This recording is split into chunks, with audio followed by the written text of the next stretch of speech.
नमस्कार, आपण पाहताय कोकणचं नंबर 1 महा चॅनल कोकण 7 लाईव्ह बातमीपत्रात आपलं स्वागत। सुरुवात करूया हेडलाईन्सनं। 2 नंबरच्या धंद्यांचं पोलिसांचं इन्कम मिनिमम 2.25 ते 2.5 कोटी। निलेश राणेंचा गंभीर आरोप। MIDC अवैध माती तस्करी प्रकरणी महसूल पोलीस अधिकाऱ्यांवर 2 दिवसात कारवाई। गणेश प्रसाद गवस यांची माहिती। आणि डळात मैदानाचा ताबा घेतला दारुड्यांनी। आता पाहूया सविस्तर बातम्या। बांदा चेकपोस्टवरून सावंतवाडी मार्गे दारू वाहतूक होते। LCP खात्यातील राठोड आणि डिसोजा हे जिल्ह्यातील डिस्ट्रीब्युशनचं त्यांचे हप्ते जमा करण्याचे काम 2 अधिकारी करतात। राठोड एसपींच्या अत्यंत जवळचा आणि लाडका अधिकारी असल्याचा टोला आमदार निलेश राणेंनी लगावलाय। पाहूयात। LCB मध्ये बांदा चेकपोस्ट वरून सावंतवाडी मार्गे ही दारू वाहतूक होते।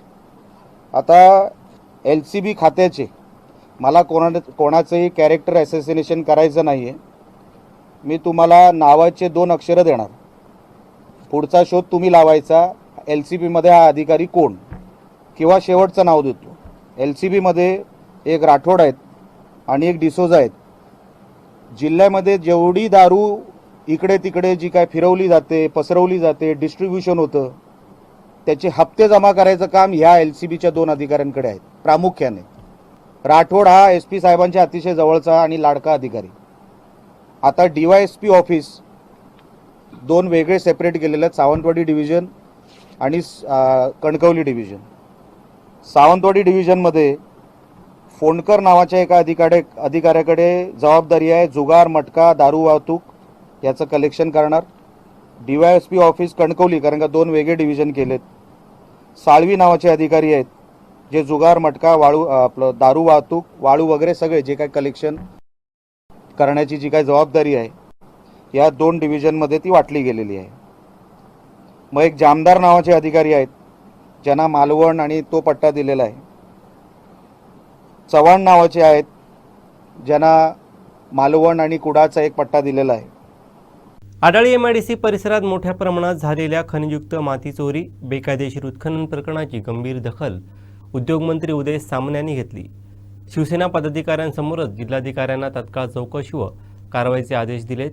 या प्रकरणात संबंधित महसूल व पोलीस अधिकाऱ्यांवर कारवाई होणार असल्याची माहिती दोडामार्ग शिवसेना तालुका प्रमुख गणेश प्रसाद गवस यांनी दिली आहे। पाहूयात।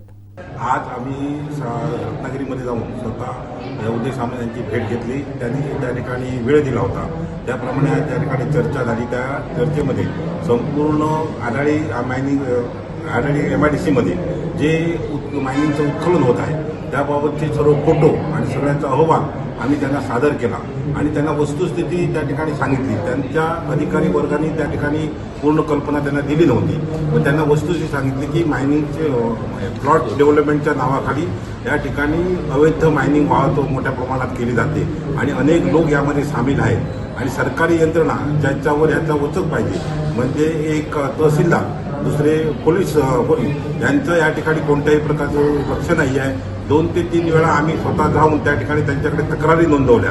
तक्रारी नोंदवल्यानंतर शासकीय फोर्स म्हणजे एक पथक नेमलं आणि पथक कारवाई करणार म्हणून सांगितलं। ह्याच्या पलीकडे त्यांनी काहीही केलं नाही। त्यामुळे आमची अशी मागणी आहे की ज्या प्लॉटमध्ये या ठिकाणी उत्खनन झालेलं आहे त्याचा सर्वे करावा आणि त्या संबंधित जमीन प्लॉटधारकावर त्या ठिकाणी कारवाई करावी, दंड आकारावा। त्याप्रमाणे तालुक्यातील इतर गावामध्ये तुम्ही या ठिकाणी एखाद्याला उत्खनन झालं, अवैधरित्या रात्रीचं उत्खनन झालं, ते सापडले नाही तर 7-12 जमीन मालकावर त्या ठिकाणी कारवाई केली जाते।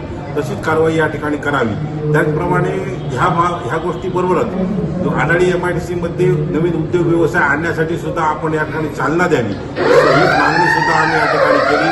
त्याचप्रमाणे आडाळी MIDC ही ग्रीन झोन MIDC म्हणून जाहीर झालेली आहे। त्यामुळे अनेक उद्योजक आम्हाला जे भेटतात, उदाहरणार्थ फार्मास्युटिकल उद्योजक असतील, केमिकल उद्योग असतील, तर ते म्हणतात की त्यामुळे आम्ही या ठिकाणी येऊ शकत नाही। परंतु गोव्यामध्ये मोठ्या प्रमाणात आपले जे युवक या ठिकाणी कामाला जातात, करासवाड्यासारख्या भागामध्ये अनेक फार्मास्युटिकल कंपन्या आहेत, तिथे ते कामाला जातात। तर त्या कंपन्यांचं या ठिकाणी जर निर्माण झाल्या तर मोठ्या प्रमाणात या ठिकाणी रोजगार निर्माण होऊ शकतो। त्यासाठी आडाळीचा ग्रीन झोन MIDCचा शेरा काढून ती ओपन, सगळ्यासाठी ओपन MIDC करावी अशी त्या ठिकाणी मागणी आम्ही केलेली आहे. त्याचप्रमाणे MSCBचे जे काम MIDCतलं थांबलेलं आहे ते थांबलेलं काम लवकरात लवकर पूर्ण करावं. तसंच ज्यांनी या ठिकाणी प्लॉट घेतलेले आहेत त्यांना सुद्धा एक ठराविक कालमर्यादा घालून त्यांनी ते आपली कारखाना किंवा व्यवसाय त्या ठिकाणी सुरू करावा यासाठी आपण बैठक घ्यावी असं त्यांनी सांगितलं. त्यांनी आम्हाला असं आश्वासन दिलं की आपण येत्या काही दिवसामध्ये या संदर्भात स्वतंत्र अशी बैठक लावून या सर्व विषयांची नेमणूक करू. त्याचप्रमाणे येत्या 2 दिवसामध्ये जे उत्खनन होत आहे त्याबाबत योग्य ते कारवाई सर्वांवर करू. देवगड तालुक्यात गांजा लागवडीविरोधात पहिली मोठी कारवाई करण्यात आली आहे. कोटकामते येथील आडिवरेवाडीत पोलिसांनी धडक कारवाई करत 23 गांजाची झाडं जप्त केली असून सुमारे 49,000 रुपयांचा मुद्देमाल हस्तगत करण्यात आला आहे. या प्रकरणी एका व्यक्तीविरुद्ध NDPS कायद्यान्वये गुन्हा दाखल करण्यात आला आहे. जिल्ह्याचे पोलीस अधीक्षक डॉक्टर मोहन दहीकर यांच्या मार्गदर्शनाखाली देवगड पोलिसांनी कारवाई केली. कोटकामते आडिवरेवाडीत गांजाची बेकायदेशीर लागवड केल्याची गोपनीय माहिती पोलिसांना मिळाली होती. त्यानुसार पोलीस निरीक्षक श्याम भुवा यांच्या नेतृत्वाखाली विशेष पथकानं छापा टाकला. पंच, कृषी अधिकारी आणि फॉरेन्सिक पथकाच्या उपस्थितीत करण्यात आलेल्या तपासणीत राहत्या घराच्या परिसरात गांजाची लागवड केल्याचं उघड झालं. या कारवाईत 3 ते 5 फूट उंचीची एकूण 23 गांजाची झाडं जप्त करण्यात आली. या झाडांचं वजन 2 किलो 450 ग्रॅम असून त्यांची अंदाजे किंमत 49,000 रुपये असल्याचं पोलिसांनी सांगितलं. या प्रकरणी ओंकार राजाराम खोतेकर याच्या विरुद्ध देवगड पोलीस ठाण्यात NDPS कायद्यान्वये गुन्हा दाखल करण्यात आला आहे. आरोपीने घराच्या कंपाऊंडमध्ये गांजा लागवड केल्याची कबुली दिल्याची माहिती पोलिसांनी दिली आहे. देवगड तालुक्यात गांजा लागवडीविरोधात पहिली मोठी कारवाई देवगड पोलिसांनी कोटकामते येथील आडिवरेवाडी येथे केली आहे. गोपनीय माहितीच्या आधारे टाकलेल्या या छाप्यात 3 फूट ते 5 फूट उंचीची एकूण 23 गांजाची झाडे जप्त करण्यात आली असून त्यांचे वजन 2 किलो 450 ग्रॅम इतके आहे. या झाडांची एकूण रक्कम अंदाजे 49,000 रुपये असल्याचे पोलिसांनी सांगितले आहे. या प्रकरणी कोटकामते आडिवरेवाडी येथील ओंकार राजाराम खोतेकर याच्या विरुद्ध NDPS कायद्यान्वये गुन्हा दाखल करण्यात आला असून विशेष म्हणजे आरोपीने आपल्या घराच्या कंपाऊंडमध्ये गांजाची लागवड केल्याची कबुलीही पोलिसांना दिली आहे. पोलीस अधीक्षक डॉक्टर मोहन दहीकर यांच्या मार्गदर्शनाखाली झालेल्या या कारवाईत देवगड तालुक्यात खळबळ उडाली असून तालुक्यातील गांजा लागवडी विरोधातील ही पहिलीच मोठी कारवाई मानली जात आहे. या घटनेचा अधिक तपास देवगड पोलीस करत आहे. कुडाळमधून एक अतिशय धक्कादायक आणि संतापजनक प्रकार समोर आलाय. तहसीलदार कार्यालयाच्या अगदी हाकेच्या अंतरावर असलेल्या शासकीय मैदानाचा ताबा आता खेळाडूंनी नाही तर चक्क दारुड्यांनी घेतलाय. शनिवार रविवार सुट्टीच्या दिवशी जी लहान मुलं इथे क्रिकेट खेळायला येतात त्यांना मैदानावरील दारू आणि बिअरच्या बाटल्यांचा खच सहन करावा लागतोय. धक्कादायक म्हणजे मुलांनी याच दारूच्या बाटल्यांचा वापर चक्क बाउंड्री लाईन म्हणून केलाय. या गंभीर प्रकारामुळे लोकप्रतिनिधी कमालीचे आक्रमक झाले असून पोलीस प्रशासनाला थेट आंदोलनाचा इशारा दिला आहे. पाहूयात याबाबतचा ग्राउंड रिपोर्ट.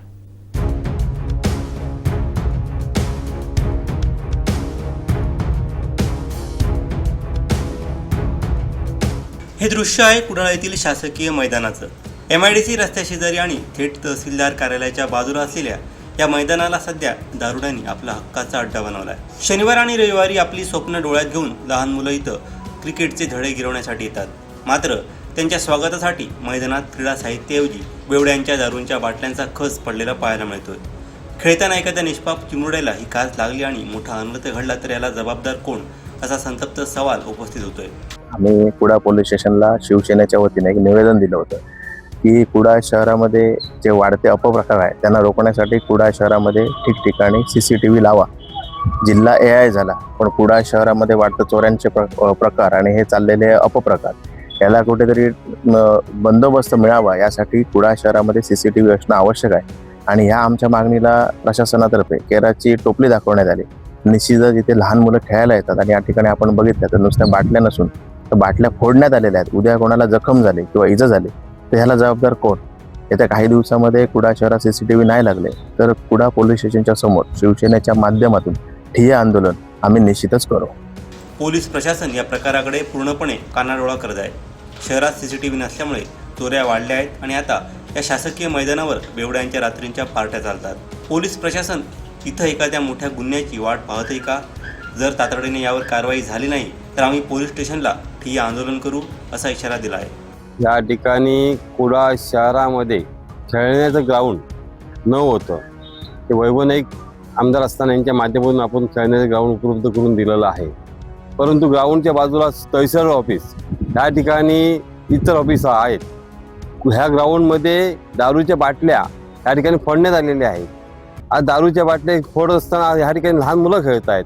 आज प्रत्येकाला विजा होऊ शकते, परंतु ह्या ठिकाणी CC कॅमेरे नाहीत. ह्या ठिकाणी लाईटी लावण्यात आलेल्या आहेत, ते लाईटी पण नाहीत. परंतु आज शासन करतंय काय?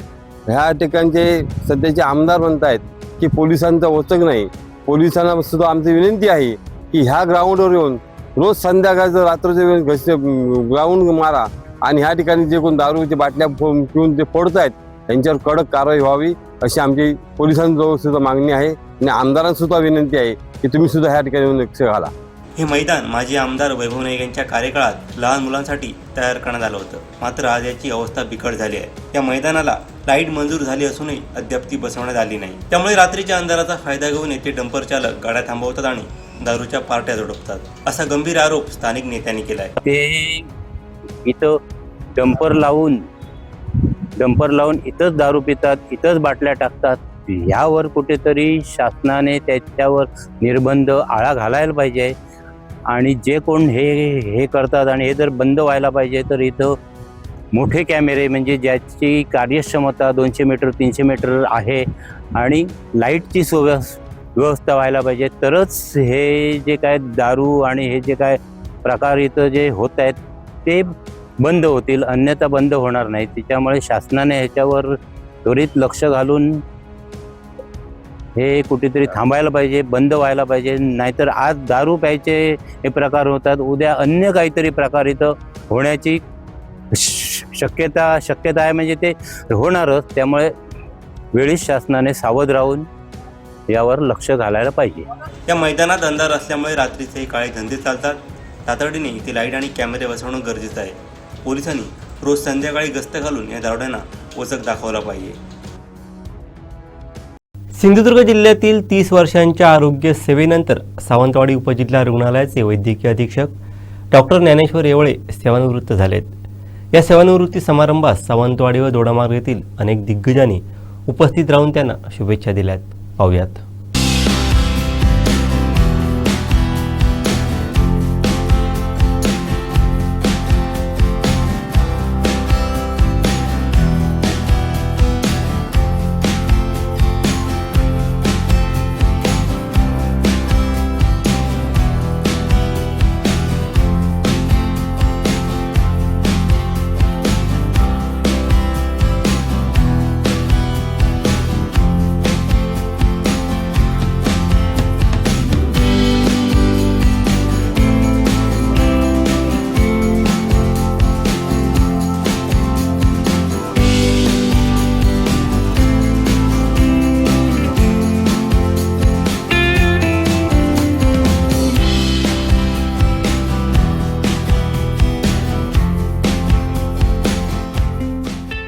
डॉक्टर ऐवले सावंतवाडीमध्ये ज्यावेळी आले त्यावेळी सावंतवाडीमध्ये आल्यानंतर त्यांच्या बाबतीत एक इन्सिडेंट घडला, ज्यामध्ये त्यांचा मुलगा त्या ठिकाणी आपल्याला सगळ्यांना माहिती असेल की त्याला एक व्याधी झाली आणि देवाला तो त्या ठिकाणी आवडला आणि तो देवाघरी गेला.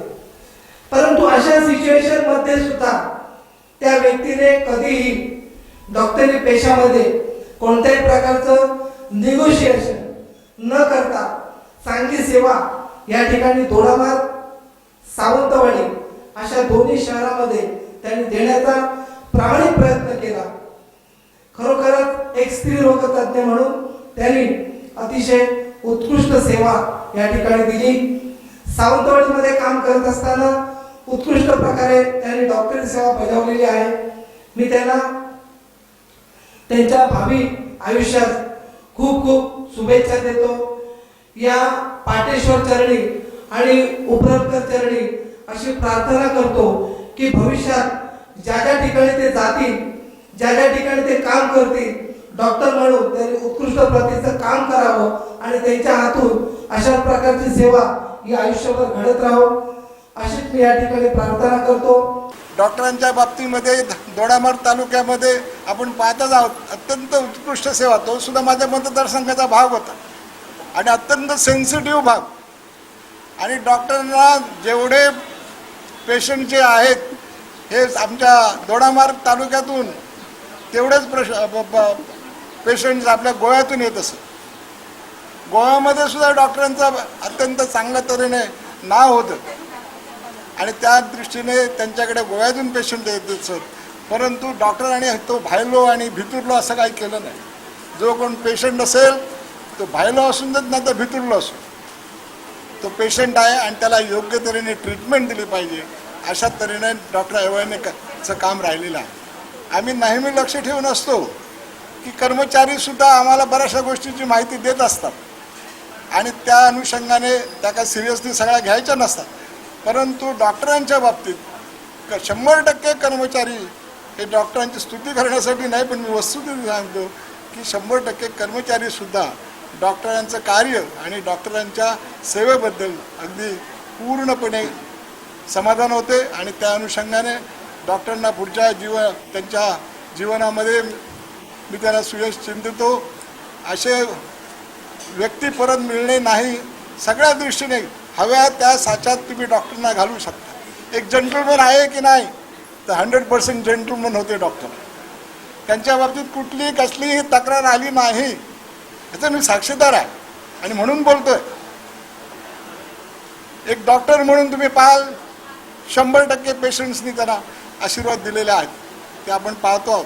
पुरेशा मी पाटेकर देवाकडे प्रार्थना करतो की डॉक्टर अय्यर सरांना पुढे चांगले आरोग्य लाभावं, राजकीय आणि त्यांच्या क्षेत्रामध्ये आरोग्य क्षेत्रामध्ये चांगले यश मिळावं.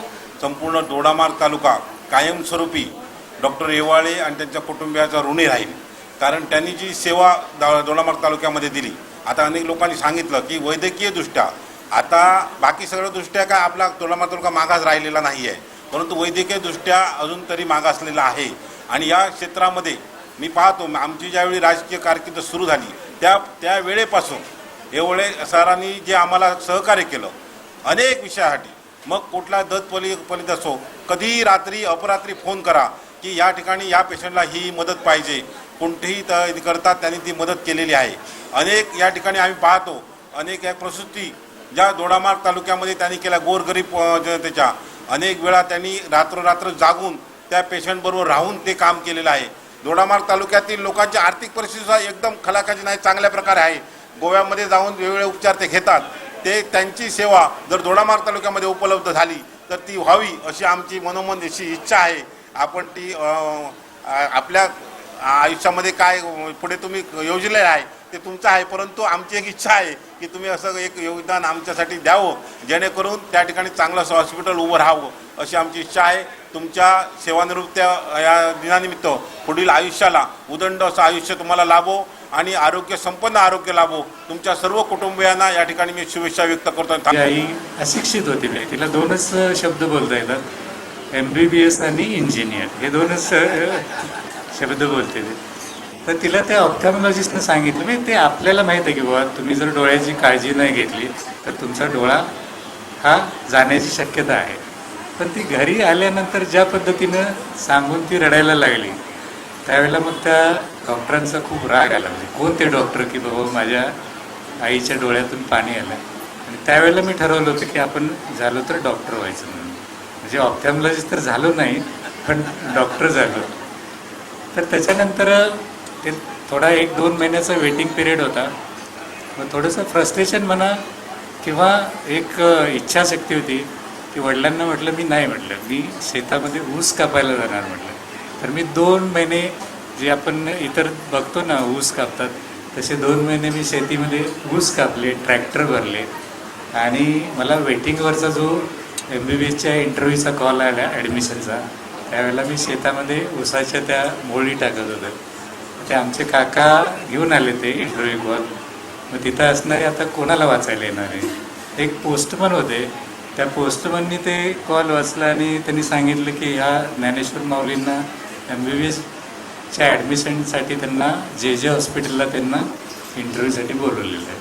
वेदांग हा माझा मुलगा होता, खूप ॲक्टिव्ह होता. म्हणजे आणि बरोबर 4.5 वर्ष असताना त्यावेळेला त्याची डेथ झाली. आणि त्या डेथ झाल्यानंतर जे आम्ही काही खचून गेलो होतो त्यावेळेला म्हणजे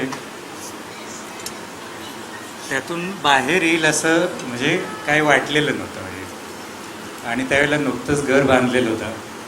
आईवडिलांची पण त्यावेळेला खूप इच्छा झालेली की आता यांनी सोडून यावं इकडे, मोठं हॉस्पिटल नको, एक छोटंसं क्लिनिक टाकून इथं प्रॅक्टिस करावी गावाकडे. पण मॅडमच्या डोक्यात एक कसं असते, महिलांच्या डोक्यात एखादी गोष्ट बसली की माझा मुलगा वारला आहे आणि त्याचा आत्मा इथेच आहे, त्यामुळे मी सावंतवाडी सोडू शकत नाही, म्हणजे सिंधुदुर्गातनं सोडून मी जाऊ शकणार नाही. त्याच्यानंतर मग एक महिनाभर म्हणजे काहीच न करता मी घरी बसलो, म्हणजे काही इच्छा नव्हती करायची. आणि ती मुलं सोबत बागडताना मी बघितलेली होती. आणि सिद्धी त्यावेळेला म्हणजे 16 दिवसाची होती. ज्यावेळेला वेदांची डेथ झाली त्यावेळेला सिद्धीचा पण जन्म झाला होता. तशी 1 महिन्यानंतर मग दोडामार्गचे आमचे काही मित्र होते, विठ्ठल दळवी म्हणून त्यावेळेला तरुण भारतचे पत्रकार होते, चांगले मित्र होते मग. आणि अजय पवार म्हणून इथे उद्योजक म्हणून आहे, ते माझ्याकडे आले. त्यांना माहीत झालं की सर बहुतेक पॅकिंग करून गावी जायचा विचार करतात. तर मग ते मॅडमचं मी सांगितल्यानंतर त्यांनी मला एक ऑप्शन दिला की सर म्हटले तुम्ही एक काम करा ना, तुमचं जर सावंतवाडीमध्ये मन लागत नसेल या गोष्टीमुळे तर तुम्ही दोडामार्गला का थोडे दिवस ट्राय करत नाही म्हटले. बरं, मॅडमचं बालपण हे सगळं शहरात गेलेलं, सावंतवाडीचं घर पण चांगलं तसं शहरातच होतं. आणि शंका वाटली आता मॅडम तयार होतील की नाही. आणि RS कुलकर्णी सरांनी मला वाटतं त्यावेळेला मग ती ऑर्डर काढली म्हणजे दोडामार्गची. मग मॅडमना थोडंसं कन्व्हिन्स केलं मी, आपल्याला ब्रेक हवा असेल तर म्हटलं लोकांची सेवा करता आली तर बघूया म्हणून. दोडामार्गला गेलो त्यावेळेला पाऊस होता, म्हणजे भरपूर पाऊस होता. आणि गेलो तर ती परिस्थिती बघितली तर त्या क्वार्टर्समध्ये मी बघायला गेलो तर तिथं उंदराने अशी बीळ पाडली होती, खालून गवत उगवलं होतं. प्रत्येक कन्सल्टिंग रूममध्ये असं पाणी गळत होतं आणि हात भिंतीला लावला तरी शॉक यायचा. ऑपरेशन थिएटरमध्ये गुडघेएवढं पाणी होतं. मग म्हटलं आता मी म्हटलं गायनेकॉलॉजिस्ट म्हटलं इथं काय करणार म्हटलं या अशा अवस्थेमध्ये. तरी पण मॅडमांनी आम्ही जाऊन तिथे थांबलो. मॅडमने एक 8 दिवस बघितले. मॅडम म्हटल्या की या स्थितीत तर मला काय इथं राहणं होणार नाही. मग परत मी दोडामार्गच्या सर्व पत्रकारांनी सामाजिक कार्यकर्त्यांना एक हाक दिली आणि त्यांना सांगितलं बाबांनो मी गायनेकॉलॉजिस्ट आहे, मी जर फक्त इथं थंडी तापाचीच पेशंट जर बघणार असेल तर मग माझा इथं तसा जनतेसाठी उपयोग काय नाही आहे. तुम्हाला मी म्हटलं 1 महिन्याचा कालावधी देतो. हे सगळं म्हटलं ह्या बिल्डिंगवरती छप्पर पत्रे घालून द्या, प्रत्येक क्वार्टर्स दुरुस्त करून द्या, ऑपरेशन थिएटर आहे ती वर्किंग करून द्या, थोडीफारी पदं काय असतील ती भरा. पदक भरण्याची तर काही शक्यताच नव्हती. त्यावेळेला एकटाच मी तिथे होतो. मग त्याने 1 महिन्यात म्हणजे कमिटमेंट पूर्ण केलं. PWDला आंदोलन करून हाताशी धरून, त्यावेळेला प्रवीणभाई पण असायचे, प्रवीणभाईच्या शब्दाला पण खूप वजन असायचं. आणि दोडामार्गमध्ये चंदुमाळिक नावाचे त्यांचे एक जवळचे कार्यकर्ते होते, ते छोट्या छोट्या गोष्टीला बाईंना फोन करून सांगायचे. तर ते 1 महिन्यात त्यांनी ते करून दिल्यानंतर मग हे वेदांचं दुःख जे आहे ते आता मी कसं विसरणार. तर मी अहोरात्र दोडामार्गच्या लोकांची सेवा केली. म्हणूनच म्हटलं मी सगळ्या भूमिकेत म्हणजे physician means, surgeon means, gynaecologist means, anaesthetist means, जे काय असेल त्या सगळ्या भूमिका. परत MLC आली, PM आली, डिलिव्हरी आल्या, सीझर आले, मध्येच काय जनरल सर्जरी असते तर दोडामार्गला वजराटकर सर यायचे, गुप्ता सर यायचे. कोणी माझ्या शब्दाला नाही असं म्हणत नव्हते की, कारण ते बघत होते की मी अहोरात्र जर काम करत असेल तर आम्ही एखादी सर्जरी येऊन तिथं केली तर म्हणजे काय अडचण काय आहे. ह्या भावनेतून सर कुडाळला असताना पण यायचे, सावंतवाडीला असताना तर त्यांना थोडंसं सोपं जायचं. राज्यस्तरावरची टीम आली, मला वाटते तिकडलं विदर्भातलंच कुठलं तरी एक आपल्या रेसमध्ये होतं दोडामार्गच्या. आणि त्यावेळेला डायरेक्टर नेमचंद कांबळे म्हणून तर असे कोणतरी होते आपले डायरेक्टर, त्यांची टीम आली होती तिकडून. आणि त्यावेळेला त्यांनी ऑपरेशन वगैरे इथं कुठली होतात हे विचारल्यानंतर आपली रुटीन लोकल स्पायनल. आणि इतक्या दुर्गम भागामध्ये, आता मी तुम्ही बघितलं तर थोडंसं वेगळं आहे दोडामार्ग, पण त्यावेळेला महाबरे म्हणून एक ॲनेस्थेटिस्ट होते, ते एवढे म्हणजे आम्ही दोघांनी प्रॅक्टिस साधारणतः त्याच वेळेला चालू केलेली, त्यांनी म्हापशामध्ये आणि मी दोडामार्गमध्ये. तर ते तिथं GA द्यायचे, शॉर्ट GA वगैरे द्यायचे आणि तिथं आम्ही सर्वायकल एन्सार्क्लिससारखे वगैरे ऑपरेशन करायचो. मग ते लिस्टमध्ये त्यांनी GAमध्ये ह्या हॉस्पिटलला ऑपरेशन होते ते चांद्यापासून बांद्यापर्यंत ते आले होते कुठल्याही ग्रामीण रुग्णालयामध्ये त्या काळामध्ये, आता होत असतील माहीत नाही. तर तेवढ्या एका अटीवरती त्यांनी, आणि बाकीचं तर म्हणजे सगळ्या गोष्टी परिपूर्ण केल्या होत्या. आणि त्यावेळेला त्यांनी त्याच वेळेला डिक्लेअर केलं होतं की हे ग्रामीण रुग्णालय हे महाराष्ट्रामध्ये याला आम्ही डिक्लेअर करून टाकलेले, फक्त अनऑफिशियल, ऑफिशियल अजून केलेलं नव्हतं. आणि मुंबईला गेल्यानंतर ते खरंच झालं. त्यांनी राज्यामध्ये आपल्याला 1 नंबरचा पुरस्कार जाहीर केला. 16-17 मी परत इथंच काढली. त्याच्यानंतर तुम्हीच परत माझी कलेक्टरला सांगून 17मध्ये ऑर्डर दोडामारला काढली. तर अशा परीने मी 2023पर्यंत दोडामारच्या लोकांची वेगवेगळ्या पद्धतीने सेवा केली. म्हणजे आता ते जनतेच्या हक्काची ॲम्ब्युलन्स असू द्या किंवा अशा मी बरेच मिटिंग घेतलेल्या होत्या की मला एका म्हणजे दानशूर व्यक्तीने अख्ख्या वॉर्डच्या कॉट नवीन दिले होते. 23पर्यंत काम केलं आणि लकीली मग ते आपल्याला 6 वर्ष पूर्ण झाल्यानंतर त्या प्रणालीवरतीच बदल्या होत्या.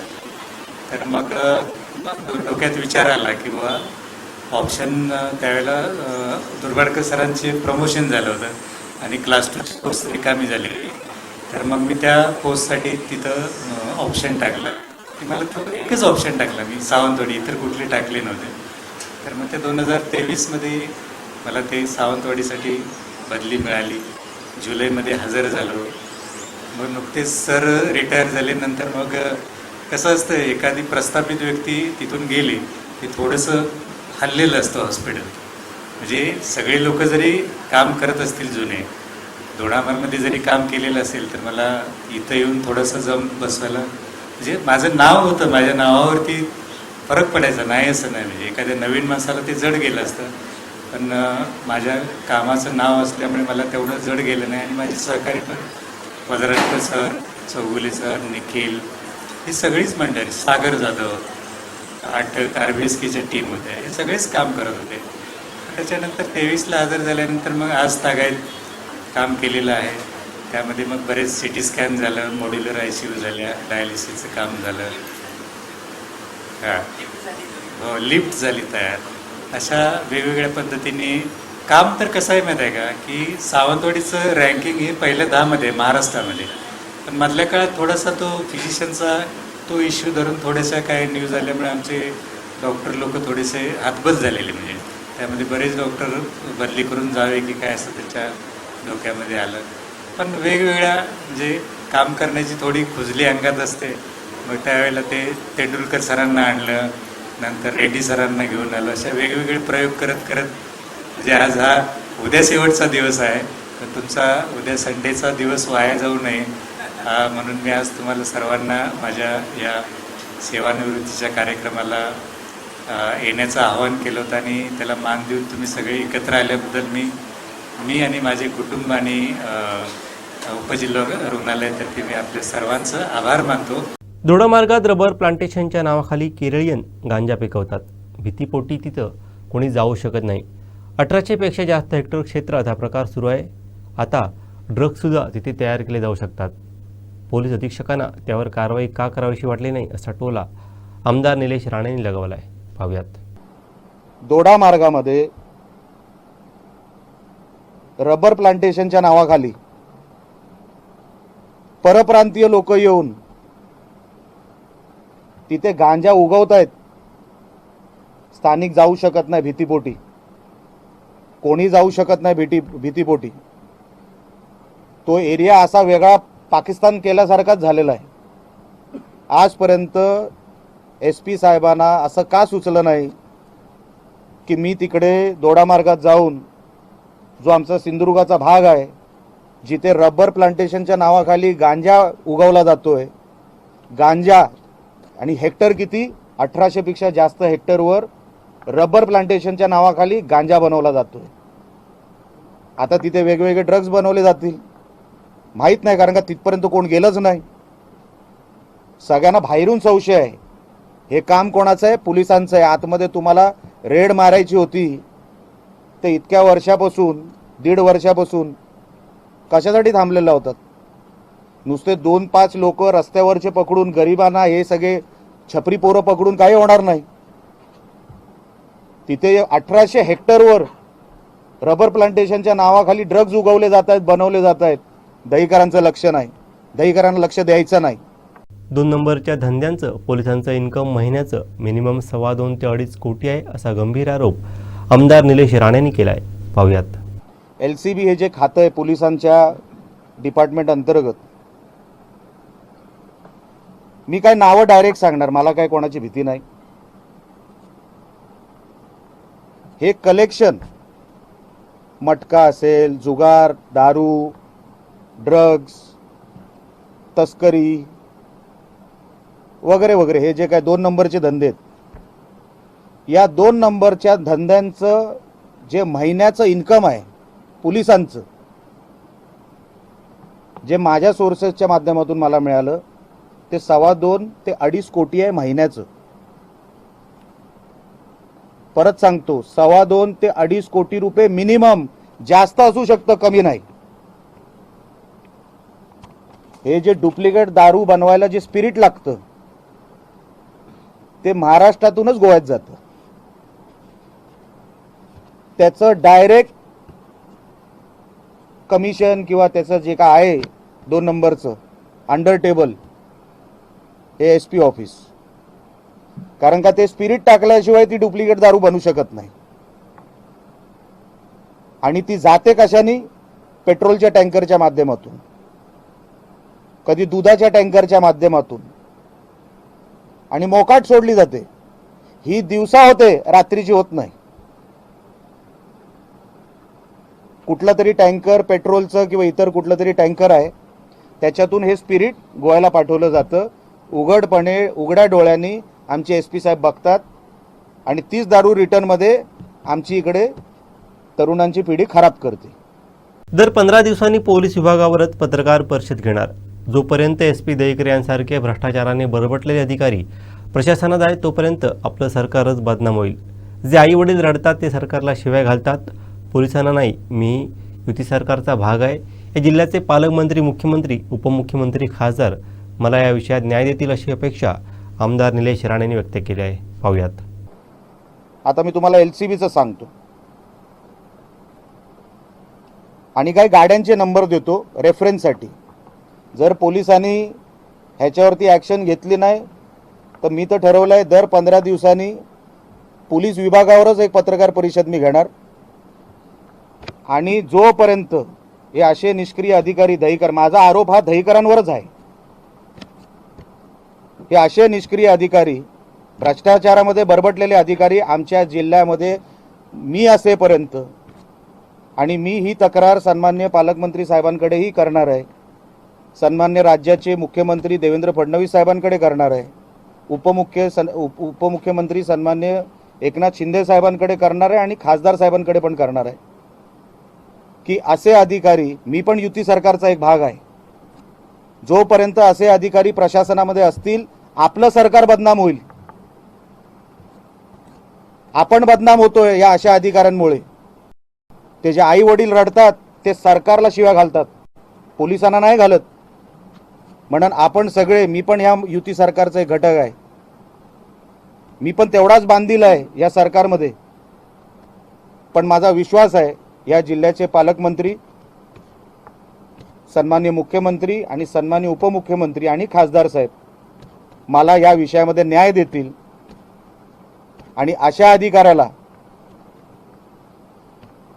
लवकरात लवकर या जिल्ह्यातून त्याची हकालपट्टी करतील. खरं तर माझं म्हणणं आहे अशी व्यक्ती ही पोलीस फोर्समध्येच नको, पोलीस फोर्समधून पण यांची हकालपट्टी झाली पाहिजे, ही माझी मागणी आहे. आणि मी ती जेव्हा सन्माननीय मुख्यमंत्री साहेबांकडे आणि बाकी या सगळ्या नेत्यांकडे मी बसीन तेव्हा मी माझी भूमिका तिकडेही मांडीन. आणि लवकरात लवकर हे असे दहीकरांसारखे अधिकारी आमच्या जिल्ह्यात नको हे मी सांगायचं काम तिकडेही करीन. शेवटी ठळक घडामोडी पुन्हा एकदा. 2 नंबरच्या धंद्यांचं पोलिसांचं इन्कम मिनिमम 2.25 ते 2.5 कोटी, निलेश राणेंचा गंभीर आरोप. MIDC अवैध माती तस्करी प्रकरणी महसूल पोलीस अधिकाऱ्यांवर 2 दिवसात कारवाई, गणेश प्रसाद गवस यांची माहिती. आणि डळात मैदानांचा ताबा घेतला दारुड्यांनी. बातमीपत्रात वेळ झाली ते थांबण्याची. पादरा बदलत्या कोकणचा बुलंद आवाज. कोकणचं नंबर 1 महाचॅनल कोकण साध लाईव्ह. धन्यवाद.